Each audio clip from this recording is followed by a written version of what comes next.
Hello everyone.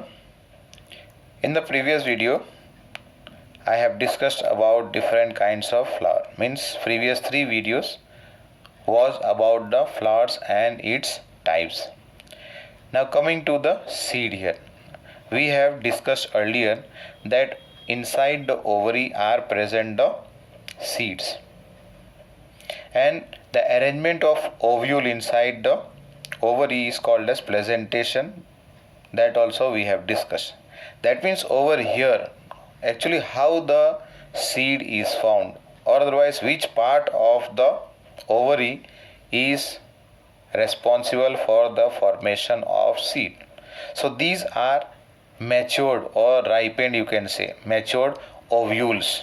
After fertilization of the ovules inside, which are present inside the ovary, it forms the fruit, the seed over here. Fruit is the ovary.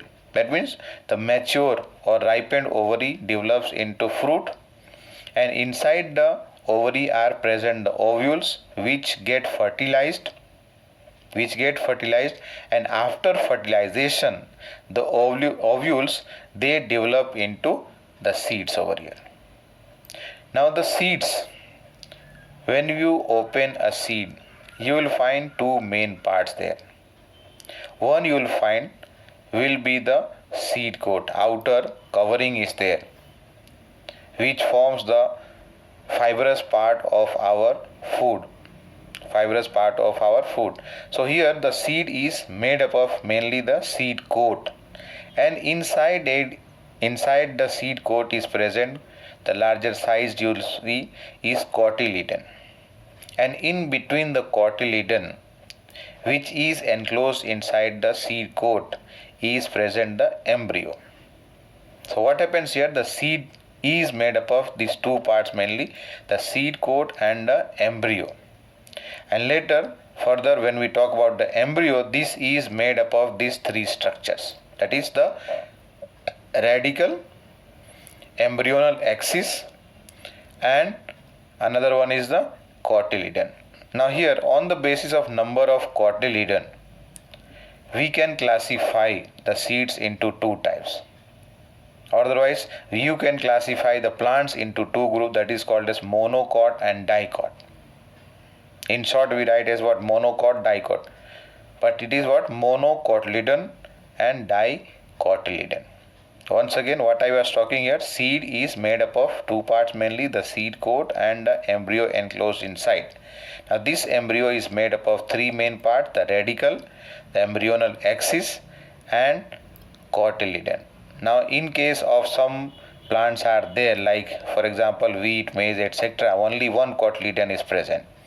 But in case of the pulses that we eat, mainly pulses मतलब दाल जो हम खाते हैं, जिसमें क्या आ जाएगा, gram, pea etcetera, they all will be included under dicot, means they are having two cotyledons, and because of that they will be called as dicotyledons. So that's why based on the number of cotyledon, the seed can be classified or divided into two groups. One is monocotyledon and second one is dicotyledon. Example for monocot, so many we can write: wheat, rice, maize, jowar, bajra. And then in case of dicot, gram, peas are mentioned here, but we can go on adding some more. Sunflower also is dicot only. All the pulses name you can go on writing in case of the dicotyledon.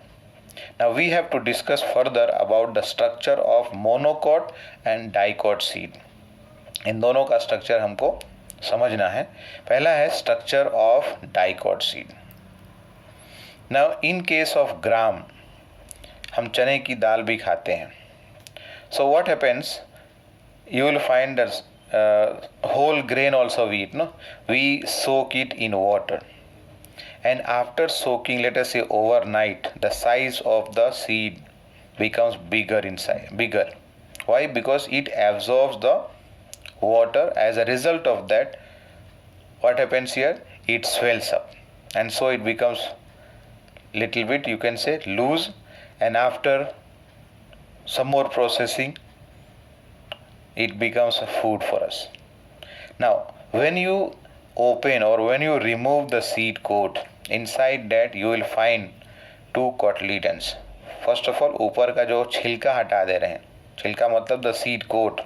We remove it, and when we are eating the dal in the form of pulses, at that time we do not have the seed coat here. Only the cotyledon we are eating. In between the two cotyledon you will find an embryo.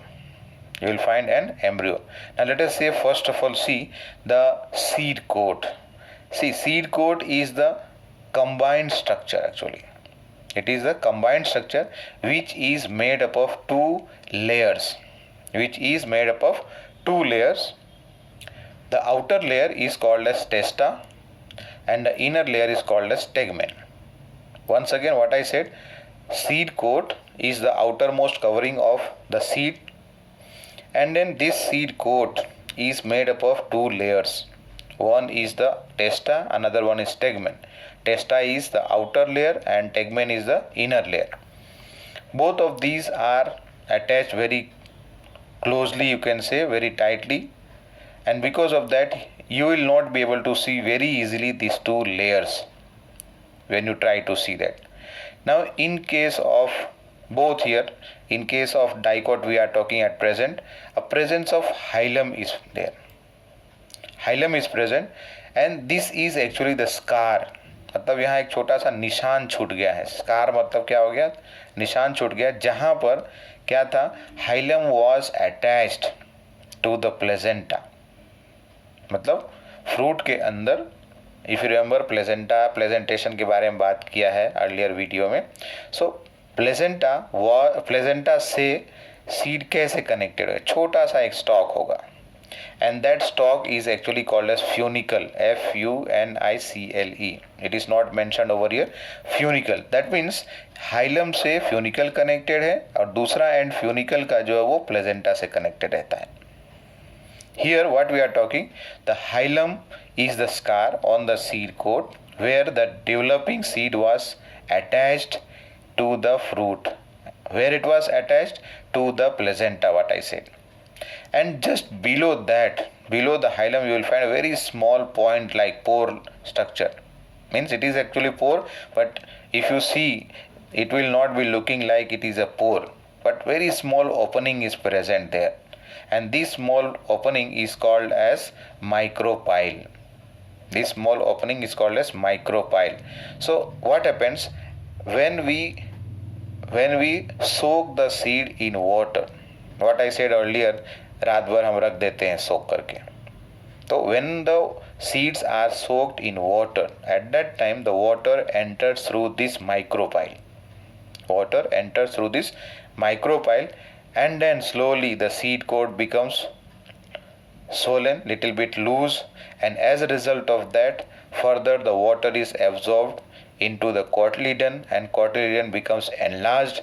As a whole, the seed becomes bigger in size, swollen in condition.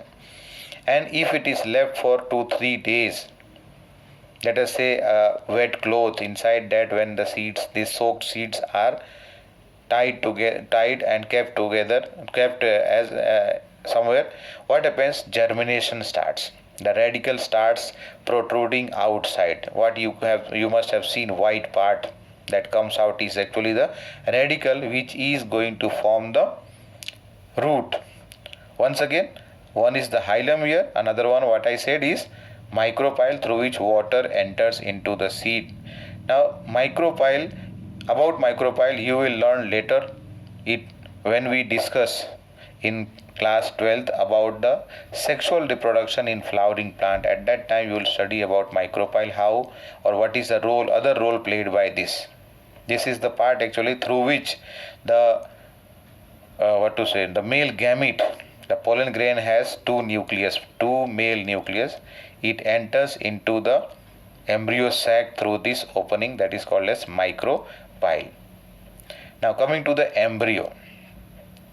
Embryo lies within the seed coat, earlier I mentioned, and this embryo has three main parts, or otherwise not three, two main parts, let us say here. One is the embryonal axis and another one is the two cotyledons are there. Now embryonal axis के पास क्या होगा? This is the embryonal axis, you can see. This is having radicle on the lower side and plumule on the upper side. This radicle elongates, and as a result of that it develops into a root. And if suppose the seed is sown into the field, that is the soil, then this penetrates deeper inside the soil and fixes the plant and starts absorbing the water and mineral for the plant. And plumule develops into the shoot which comes out of the ground surface. And the two cotyledons which are present here, they have the store of food reserve or food material they have, so that when the embryo becomes active, at that time it requires food. So that food is provided by the stored food inside this cotyledon. In case of some seeds, you will find one more structure is present, which is called as endosperm. What I said, that in case of some seed or some seeds are having, apart from cotyledon, they have endosperm. And this endosperm, if you remember, double fertilization we have discussed. So one fertilization takes place between the egg cell and one of the male nucleus. That results into formation of a zygote, which results later on into embryo. And then another male nucleus, it fertilizes with the large central cell and results into primary endosperm nucleus. And that endosperm nucleus, PEN in short, that develops into a structure called as endosperm, which has a storehouse of food material which is made available to the let us say here development of embryo. Means the food that is present in the endosperm, that is provided to the embryo for its development. And what I said just now, endosperm, what it does, it provides food for the development of embryo. Now in some cases, the food present in the endosperm are used up during the formation of embryo. And as a result of that, on maturation of the seed, endosperm is not left back. And so as a result of that, these seeds are classified as non-endospermic or otherwise non-endospermous. Non-endospermous or non-endospermic, where all these examples can be included, pea, bean, gram, etc. But some others are there, some seeds are there where what happens, the food present or provided by endosperm is not consumed completely.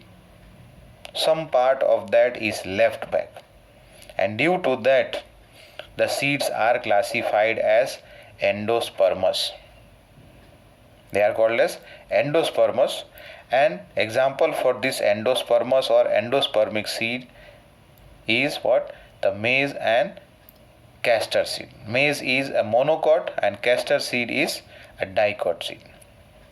Now the figure that you can see over here, this is in case of a bean seed. It is dicot.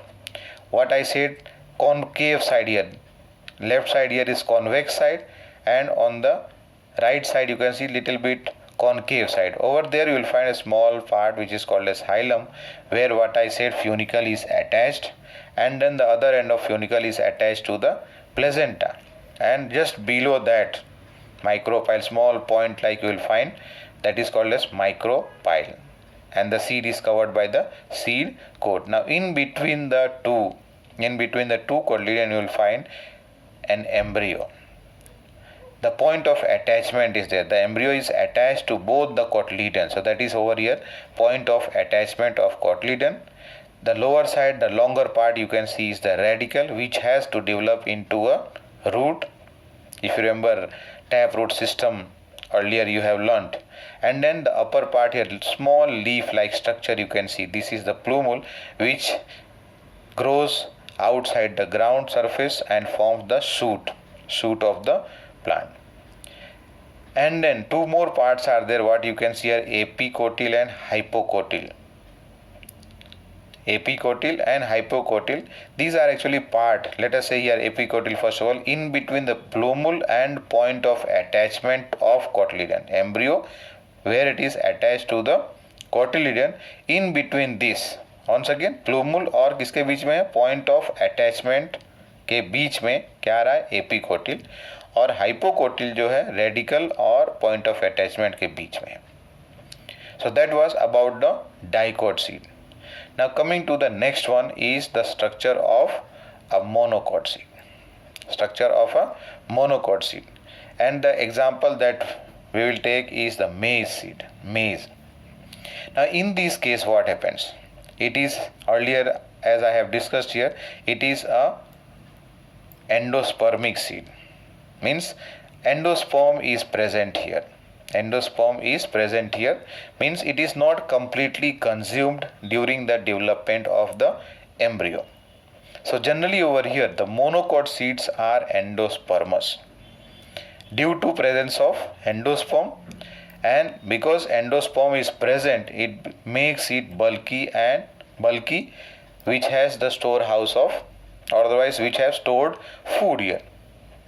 Now in case of seeds, the cereal what we call wheat, rice, or all this bajra, jowar, all these are cereals. So in seeds of cereal the seed coat is membranous and it is fused with the fruit wall and it is called as hull. Earlier in the type of fruit also this term hull has come, where what happens, the wall of the fruit, that is called as pericarp, and the seed coat, they are fused together, and after fusion the structure that is called over here is hull.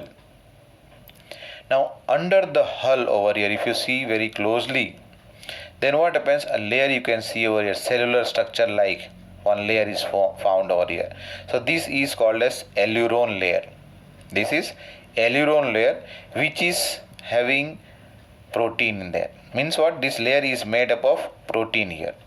Proteinous layer is there which separates the inner part, that is, let us say, endosperm from the outer covering. Covering is actually the hull, where what happens, the fruit wall and the seed coat have fused together to form the hull. So here if you see, aileron is the proteinous layer which separates embryo from other or outer covering of endosperm. Now just have a look over here in the figure, the upper part over here. Now if you take maize seed in your hand and see, upper layer over here is broader little and the lower end is little bit tapering down, means it is narrow over here, and upper side over here is broader. So at the lower end here is present the cotyledon, which is also called as scutellum. Cotyledon का दूसरा नाम स्कुटलम है, and ऊपर का ये part है that is called as endosperm which has the store of food reserve. Food is present here, and the lower side you can see here is the cotyledon, also called as scutellum. It has the embryonal axis. Now, at the tapering end, that is the part which is narrow, it has radicle there which has to develop into root on germination. It is covered by a small leaf-like structure, sheath, coleorhiza. And just opposite to this radicle is present the plumule, which has to develop on germination into a shoot. And this is again covered by a sheath which is called as coleoptile. That means over here the plumule is enclosed in a sheath called as coleoptile, and radicle is enclosed in a sheath called as coleorhiza. So that was about the structure of monocot seed and dicot seed. And as a whole, the topic that I have discussed here was about the seed, in which first of all the structure of seed, general characteristic, and then individually the structure of mono and dicot seed I have discussed here. Thank you.